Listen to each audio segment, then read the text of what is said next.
কেন আপনারা আজকে গদিতে আছেন, কেন স্বৈরাচার চলে গেছে, কেন জনগণ সত্যিকার অর্থে ভিন্ন বাংলাদেশ দেখার সুযোগ পাচ্ছে, সেটা মনে রাখবেন। আপনারা সংবিধানের কথা বলেছেন, সংবিধানে অনেক কিছু আছে, যেটা নেই সেটা হচ্ছে গণ অভ্যুত্থান, যেটা নেই সেটা হচ্ছে বিপ্লব, যেটা নেই সেটা হচ্ছে প্রধানমন্ত্রী পালিয়ে যাওয়া।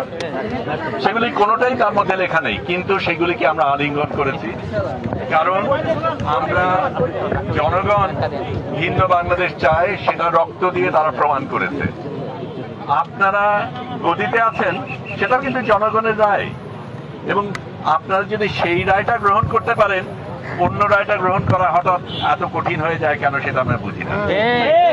এটা নিশ্চয়ই সত্য যে যা বলা হচ্ছে তার সবকিছুর সাথে হয়তো আপনার মত না মিলতে পারে, আমার মত না মিলতে পারে। এখানে অনেকেই আছে যারা সম্পূর্ণভাবে পুরো জিনিসটাকে গ্রহণ নাও করতে পারে, কিন্তু সার্বিকভাবে রায় জনগণ দিয়েছে, এবং যেই রায় জনগণ দিয়েছে সেটাকে আপনার মানতে হবে। কারণ যদি সত্যিকার অর্থেই আপনি বিশ্বাস করেন জনগণ সবচাইতে উপরে, সংবিধানের উপরে, তাহলে জনগণের রায়কে উপেক্ষা করার আপনার আমার কারোই কোনো সুযোগ নেই।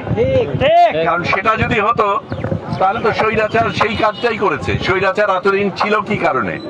কারণ সে জনগণের রায়কে উপেক্ষা করেছে। জনগণ কিভাবে তোয়াক্কা করেনি?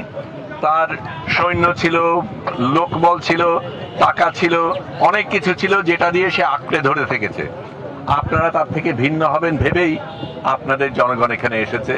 এটা আপনাদের সুযোগ, আপনারা যে সত্যিই ভিন্ন সেটা প্রমাণ করার। এখন ইকার না আকার, হ্রস্বকার না দীর্ঘকার, সেটা নিয়ে তর্ক করার জায়গা না। এখানে জনগণের সাথে আপনারা আছেন, এটা প্রমাণ করার সময় সেটাই আপনারা করবেন আমরা আশা করি। ধন্যবাদ।